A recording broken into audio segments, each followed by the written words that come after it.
اور جب موسیٰ نے اپنے شاگرد سے کہا کہ جب تک میں دو دریاؤں کے ملنے کی جگہ نہ پہنچ جاؤں ٹلنے کا نہیں، خاص صدیوں چلتا رہوں۔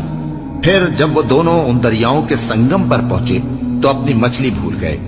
پھر اس مچھلی نے دریا میں سرنگ کی طرح اپنا رستہ بنا لیا۔ جب آگے چلے تو موسیٰ نے اپنے شاگرد سے کہا کہ ہمارا کھانا لاؤ، اس سفر سے ہم کو بہت تکان ہو گئی ہے۔ اس نے کہا کہ بھلا آپ نے دیکھا کہ جب ہم نے اس چٹان کے پاس آرام کیا تھا تو میں مچھلی وہیں بھول گیا، اور مجھے آپ سے اس کا ذکر کرنا شیطان نے بھلا دیا، اور اس مچھلی نے عجیب طرح سے دریا میں اپنا رستہ بنایا۔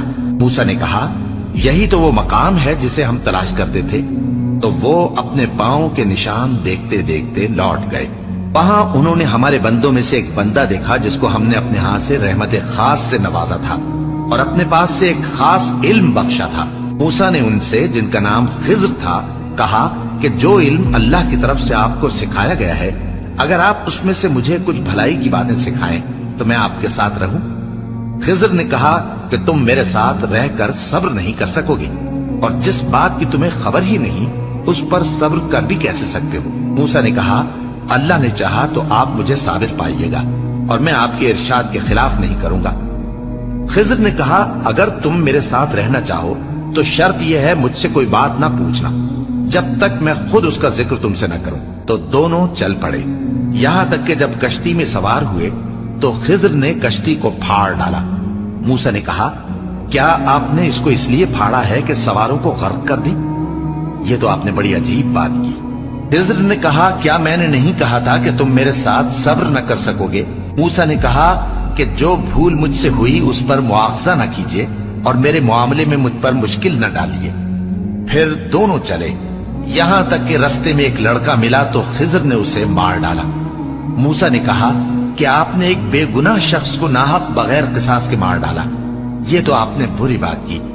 خضر نے کہا کیا میں نے نہیں کہا تھا کہ تم سے میرے ساتھ صبر نہیں ہو سکے گا؟ انہوں نے کہا کہ اگر میں اس کے بعد پھر کوئی بات پوچھوں یعنی اعتراض کروں تو مجھے اپنے ساتھ نہ رکھیے گا کہ آپ میری طرف سے عذر کے قبول کرنے میں حد کو پہنچ گئے ہیں۔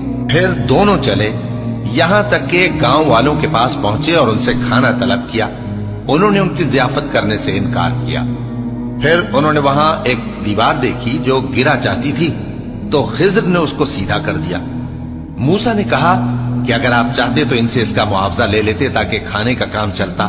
خضر نے کہا کہ اب مجھ میں اور تم میں علیحدگی، مگر جن باتوں پر تم صبر نہ کر سکے میں ان کا تمہیں بھید بتائے دیتا ہوں کہ وہ جو کشتی تھی غریب لوگوں کی تھی جو دریا میں محنت کر کے یعنی کشتیاں چلا کر گزارا کرتے تھے، اور ان کے سامنے کی طرف ایک بادشاہ تھا جو ہر اچھی کشتی کو زبردستی چھین لیتا تھا۔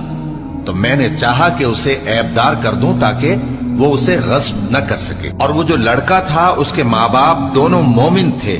ہمیں اندیشہ ہوا کہ وہ بڑا ہو کر بد کردار ہوگا تو کہیں ان کو سرکشی اور کفر میں نہ پھنسا دے، تو ہم نے چاہا کہ ان کا پروردگار اس کی جگہ ان کو اور بچہ عطا فرمائے جو اخلاقی پاکیزگی میں بہتر اور محبت میں زیادہ قریب ہو۔ اور وہ جو دیوار تھی سو 2 یتیم لڑکوں کی تھی جو شہر میں رہتے تھے، اور اس کے نیچے ان کا خزانہ دفن تھا، اور ان کا باپ ایک نیک آدمی تھا۔ تو تمہارے پروردگار نے چاہا کہ وہ اپنی جوانی کو پہنچ جائیں اور پھر اپنا خزانہ نکالے۔ یہ تمہارے پروردگار کی مہربانی ہے، اور یہ کام میں نے اپنی طرف سے نہیں کیے، یہ ان باتوں کی حقیقت ہے جن پر تم صبر نہ کر سکے۔